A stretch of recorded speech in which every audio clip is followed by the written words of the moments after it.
On est tous fascinés, c'est vrai, par des outils comme ChatGPT.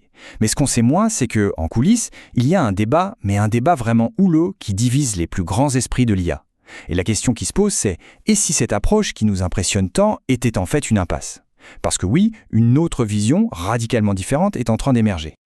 Alors, pour y voir plus clair, voici le programme. On va commencer par explorer ce fameux fossé, puis on définira ce que sont les modèles de langage et leurs concurrents, les modèles du monde. Ensuite, on verra comment tout ça pourrait coexister, et bien sûr, on terminera sur les énormes défis qui nous attendent. On plonge donc dans ce grand fossé. Pendant que le monde entier s'émerveille devant des outils comme ChatGPT, certaines des personnalités les plus respectées de l'IA tirent la sonnette d'alarme. Pour eux, on est peut-être en train de faire complètement fausse route.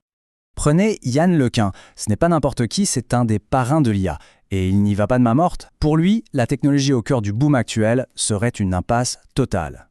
Alors là, on est en droit de se demander, mais pourquoi? Comment des outils qui nous paraissent si incroyables pourraient nous mener dans le mur? Ok, pour bien comprendre sa critique, il faut d'abord qu'on se mette d'accord sur ce qu'est le champion actuel de l'IA, le grand modèle de langage, le fameux LLM. C'est la technologie derrière les outils qu'on utilise tous les jours. Alors un LLM, qu'est-ce que c'est au fond? Eh bien c'est un expert du langage. Sa seule et unique force, c'est de maîtriser la conversation. Et comment il a appris ça? En analysant des milliards et des milliards de textes écrits par nous, les humains. Et il faut bien l'admettre, ils sont devenus bluffants.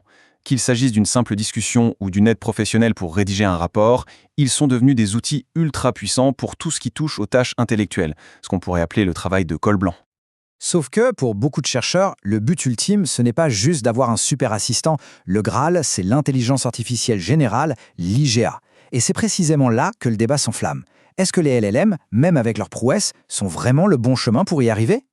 Et c'est pour ça que face au LLM, une autre idée est en train de germer. Une approche totalement différente qu'on appelle les modèles du monde. La question est excellente. S'ils sont si forts, que peut-il bien leur manquer? Eh bien, selon les critiques, il leur manque l'essentiel, une véritable compréhension du monde physique, du monde réel, quoi.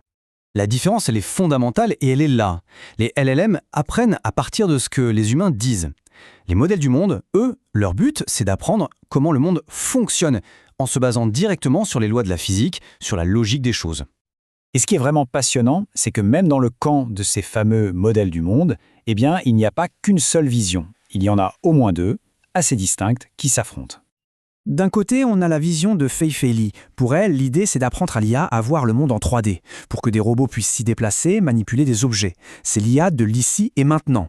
Et de l'autre, il y a Yann LeCun, qui a une ambition encore plus folle. Il ne veut pas que l'IA se contente de voir le monde, il veut qu'elle puisse prédire ce qui va se passer après, en comprenant intimement les lois de la physique.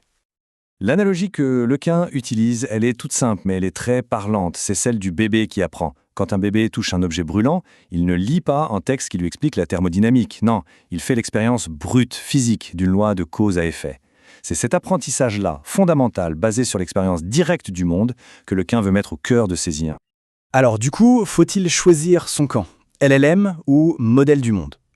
En fait, probablement pas. L'avenir, ce n'est sûrement pas la victoire d'un modèle sur l'autre. C'est bien plus une question d'utiliser le bon outil pour la bonne tâche. L'analogie des cols blancs et des cols bleus ici, elle fonctionne à merveille. D'un côté, on aurait les LLM, l'IA col blanc, parfaite pour les tâches intellectuelles, la conversation, la rédaction. Et de l'autre, les modèles du monde, l'IA col bleu, qui s'occuperait du concret, la robotique, l'interaction avec le monde physique, et peut-être, qui sait, les grandes découvertes scientifiques de demain. On voit bien qu'ils se complètent bien plus qu'ils ne s'opposent.